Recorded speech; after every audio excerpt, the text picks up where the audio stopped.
नमस्कार। मालानी क्लासेज में आपका स्वागत है। आज हम अध्ययन करेंगे हिंदी व्याकरण की क्लास है, जिसके अंदर हमने जो व्यंजन है और स्वर है उनके कुछ प्रकार पढ़े हैं। आज हम स्वर व्यंजनों के जो और डिवाइडेशन करते हैं उसमें जैसे घोष या कंपन के आधार पर स्वर और व्यंजन के जो कौन कौन से वर्ण सघोष में आते हैं और कौन कौन से अघोष में आते हैं। देखिएगा, घोष या कंपन के आधार पर एक होता है, इसके दो पार्ट है। एक होता है सघोष, एक होता है अघोष।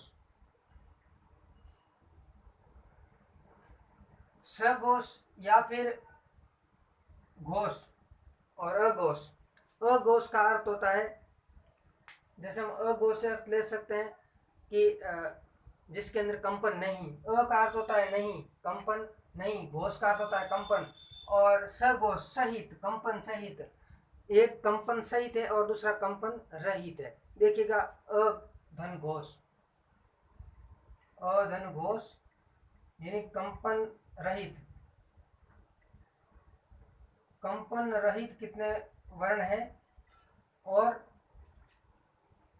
सधन घोष आप स्वयं अर्थ लगा सकते हो। सधन घोष का अर्थ होता है कंपन सहित, कंपन सहित। तो किसमें ज्यादा कंपन है और किसमें कंपन नहीं है, इसके बारे में हम अध्ययन करेंगे। कौन कौन से वर्ण है जिनके अंदर कंपन है और कौन कौन से वर्ण जिनके अंदर कंपन नहीं है। जैसे देखिएगा, जिनके अंदर कंपन नहीं है तो प्रत्येक वर्ग का जो पहला और दूसरा है, तो आप लिख सकते हैं प्रत्येक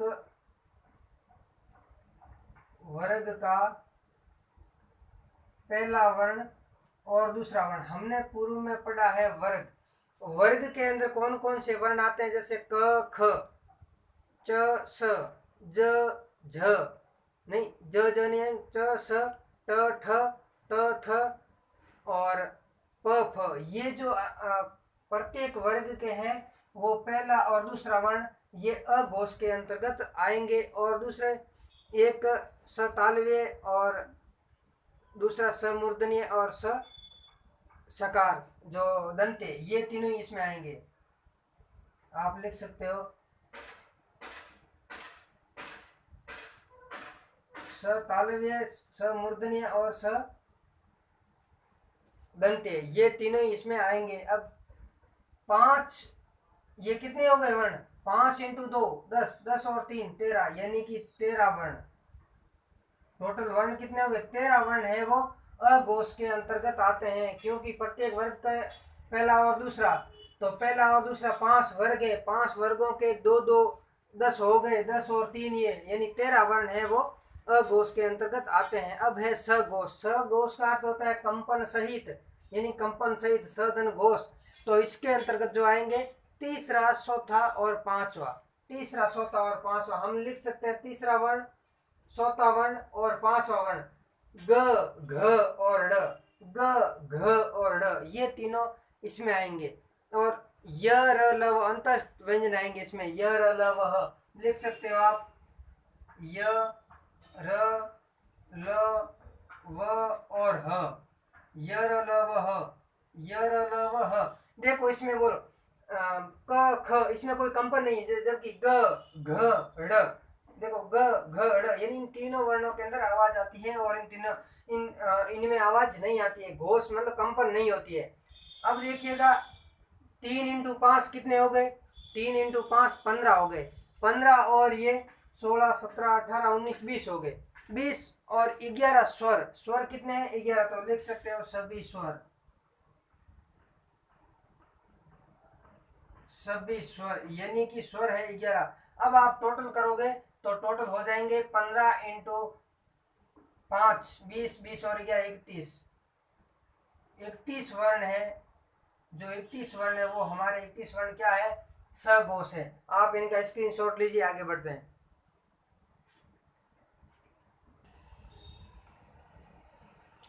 देखिएगा, प्राणवायु। प्राणवायु यानी मुंह से निकलने वाली वायु के आधार पर कितने प्रकार के वर्ण होते हैं। देखो, एक होता है अलप प्राण और दूसरा होता है महाप्राण। इसके दो भाग हैं, अलप प्राण और महाप्राण। अलप प्राण यानी कम वायु बाहर निकलना।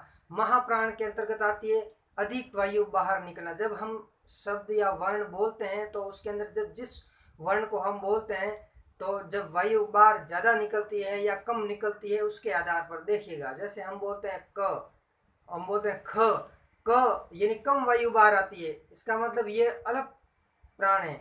जबकि ख ज़्यादा वायु बाहर आती है, इसका मतलब ये अधिक प्राण है। हम बोलते हैं ग, कम वायु आ रही है, अलग प्राण है। घ ज़्यादा वायु आ रही है, ड़ कम वायु बाहर आ रही है। तो देखिएगा, इस एक है अलग प्राण और दूसरा है महाप्राण। अलग प्राण,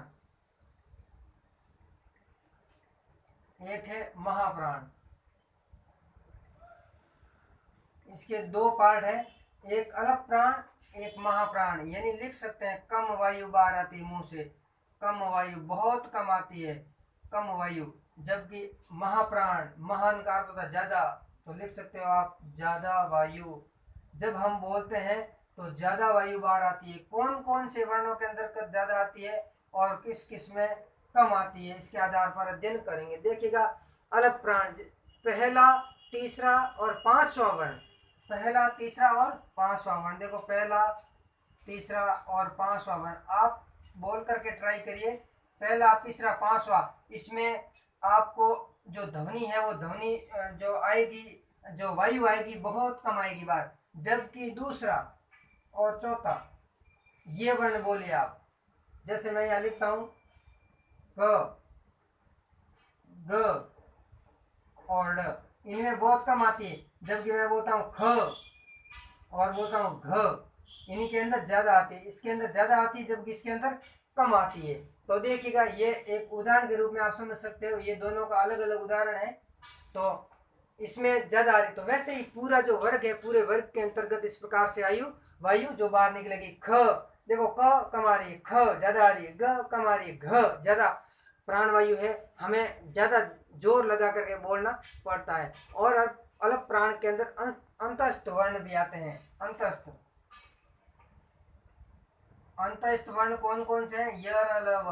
अंतस्थ वर्ण यर, अलव। ये यर, अलव अंतस्थ वर्ण है, ये भी इसी में आएंगे। कितने? ये 4 है। ये कितने? 4, 4। ये कितने? 4। अब आप इनका जो काउंटिंग करोगे, इसके साथ में सभी स्वर भी साथ में है, क्योंकि स्वरों के अंदर जो है वो भी कम ही आती, ज्यादा नहीं आती है। तो स्वर कितना है? 11। 11 इंटू 4 कितने हो गए? 15। 15 और 15 कितने हो गए? 30। यानी कि 30 वर्ण इसके अंतर्गत आते हैं। 30 वर्ण आते हैं जिसके अंदर बहुत कम वायु बाहर निकालनी पड़ती है। जबकि इसके अंदर देखिएगा 2 इंटू 5 कितने होते हैं? 10। 10 ही हुए हैं। अब और इसमें उष्म व्यंजन और कौन कौन से आएंगे? उष्म व्यंजन आएंगे। उष्म व्यंजन कौन कौन से? जो उष्म व्यंजन स, स और ह, ये तो ये हो जाएंगे 14। कितने हो जाएंगे? ये 14 वर्ण हो जाएंगे, क्योंकि उष्म व्यंजन कितने हैं? 4। तो ये 14 वर्ण है, ये उष्म व्यंजन के अंतर्गत आएंगे। आप इसका स्क्रीनशॉट लीजिए।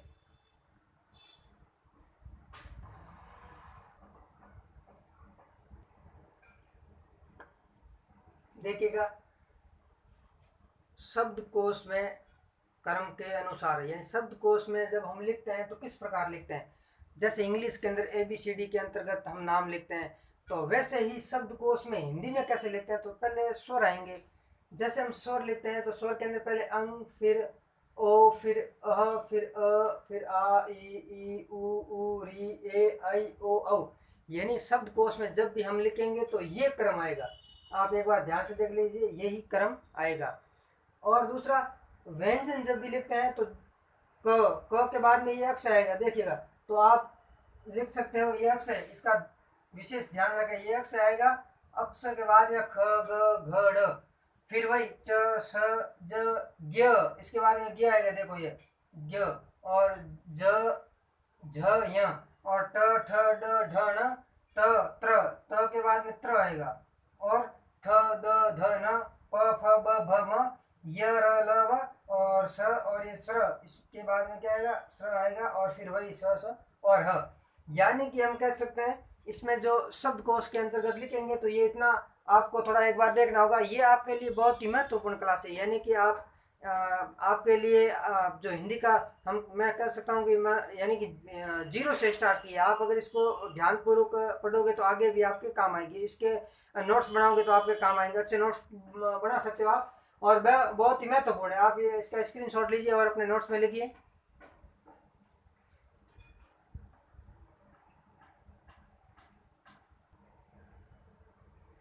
देखिएगा कई बार हम जो ये लाइन खींचते हैं किसी वर्ण के ऊपर, जैसे देखिएगा ये लाइन, और फिर हम एक नीचे लाइन खींचते हैं, तो इस ऊपर वाली लाइन को क्या कहते हैं? ऊपर वाली लाइन को और इस नीचे वाली लाइन को, इन दोनों के अलग अलग नाम है। इन दोनों के अलग अलग नाम है। तो देखिएगा ऊपर वाली लाइन है, इसको कहते हैं शिरोरेखा। शिरोरेखा। और इस नीचे वाली लाइन का ये जो खड़ी है, इसे खड़ी रेखा। इसे क्या कहते हैं?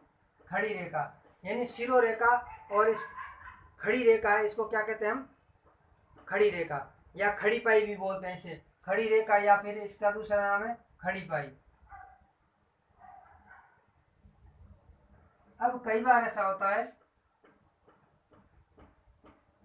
हमें कुछ बिंदु मिलते हैं लिखे हुए, तो जो अगर बिंदु ऊपर होता है, यानी जैसे ये ऊपर होता है, ये ऊपर है, कई बार हमें आगे मिलता है, कई बार हमें नीचे भी मिलता है, और कई बार हमें पहले मिलता है। यानी 1 2 3 4, यानी कि हमें 4 बिंदु मिलते हैं लिखे हुए। तो इन चारों का जो अर्थ है वो अलग अलग होता है। जैसे ये हम इसे क्या कहेंगे? इसे हम कहेंगे अनुस्वार। इसे क्या कहेंगे? अनुस्वार। अनुस्वार यानी कि ये किसी वर्ण के ऊपर लगता है, इसे इसे अनुस्वार कहेंगे। और ये जो अनुस्वार है केवल और केवल स्वर में ही लगता है।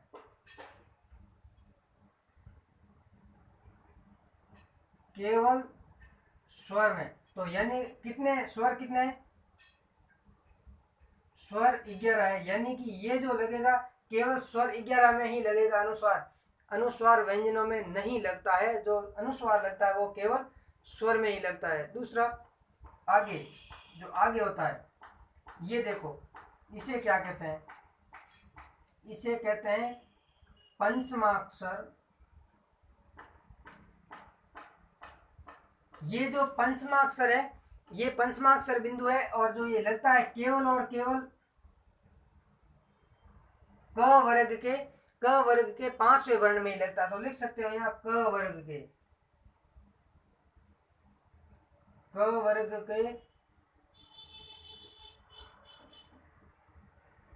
5वें वर्ण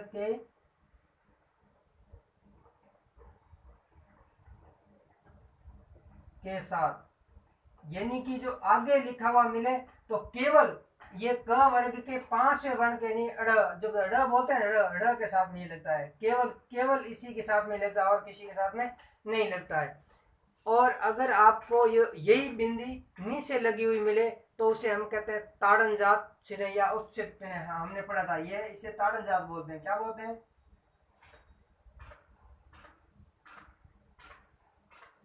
ताड़न जात चिन्ह। इसे ही उत्क्षिप्त बोलते हैं। हमने पिछले पढ़ा था, पिछली क्लास में, उत्क्षिप्त व्यंजन, उत्क्षिप्त के साथ में, और इसे ही फेंका हुआ भी बोलते हैं। और तो ये जो लगता है ये केवल और केवल ट वर्ग के तीसरे और चौथे के साथ में। तीसरा और चौथा कौन कौन सा है? तो हम कह सकते हैं तीसरा और चौथा वर्ण है वो ढ, अढ और अड़।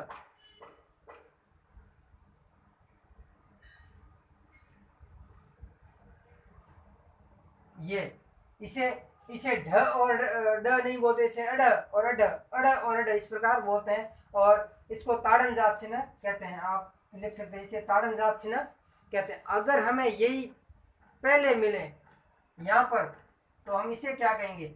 अगर यही वर्ण पहले बिंदी लगी हुई मिले तो इसे हम क्या कहेंगे? इसे कहते हैं नुक्ता। इसे क्या कहते हैं? नुक्ता। नुक्ता होता है वो अरबी या फारसी भाषा में लगता है। और हमारे हिंदी भाषा में अगर हम लगा दें 5 वर्णों के साथ में तो वो 5 वर्ण अरबी या अरबी या फारसी शब्द के बन जाते हैं। तो देखिएगा कौन कौन से। इसे क्या कहते हैं, नुक्ता। हमारे हिंदी के अंदर ये नहीं है, ये नुक्ता वर्ण है, ये है, ये वर्ण है, ये वर्ण अरबी या फारसी भाषा का शब्द है।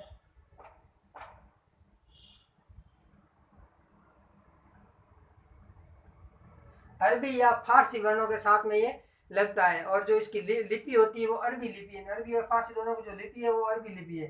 अरबी लिपि में जैसे हमारी देवनागरी लिपि वैसे इनकी अरबी लिपि है और अरबी लिपि में ये लगता है। हमारे जो हिंदी में वर्ण है, तो हिंदी में वर्ण 5 है, क, ख, ग, ज और फ। लिख सकते हैं क, ख, ज और प और फ। क, ख, ग, ज और सॉरी क, ख, ग, ज और फ। अगर इनके साथ में हम बिंदी लगा दें तो ये बिंदी यहाँ लगती है पहले। कई बार ऐसे वर्ण आपको मिलते भी है, देखो क, ख, ज और फ। तो ये वर्ण है, ये वर्ण कौन से हो जाएंगे, ये वर्ण नुक्ता कहलाएंगे। 5 वर्णों में ही लगता है हिंदी में। और नुक्ता लगाने से अरबी भाषा के शब्द बन जाते हैं। और ये जो हमें जानकारी सबसे पहले दी है, ये राजा शिव प्रसाद सितारे हिंद ने दी थी। ये एक हिंदी के कवि हुए, उन्होंने बताया था कि ये अरबी भाषा के शब्द बन जाते हैं। तो ये किसने बताया सबसे पहले, ये अरबी भाषा के शब्द बन जाते हैं। लिख सकते हैं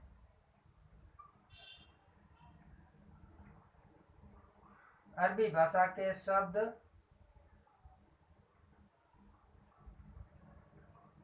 बन जाते हैं। और ये जो जानकारी दी है हम सबसे पहले, ये जो जिन्हें सितारे हिंद की उपाधि दी गई है, राजा शिव प्रसाद, उन्होंने सबसे पहले ये जानकारी दी है। राजा शिव प्रसाद, जिन्हें सितारे हिंद कहते हैं, सितारे हिंद, इन्होंने सबसे पहले बताया कि ये अगर पहले बिंदी लगाते हैं तो ये वर्ण है अरबी भाषा के बन जाते हैं। और दूसरे वर्णों के साथ में लगाओगे तो नहीं बनेगा, ये भी ध्यान रखें। केवल और केवल ये 5 वर्ण ही बनते हैं। तो आज हमने जो अध्ययन किया है वो हिंदी भाषा में जो व्यंजनों के स्वरों के जो प्रकार हैं उनके प्रकार के बारे में अध्ययन किया। आगे और हम मोस्ट क्लास लेकर के आएंगे। फिर मिलते हैं अगली क्लास के साथ। तब तक के लिए नमस्कार। आप मालानी क्लास के प्रति अपना प्रेम बना करके रखें। धन्यवाद।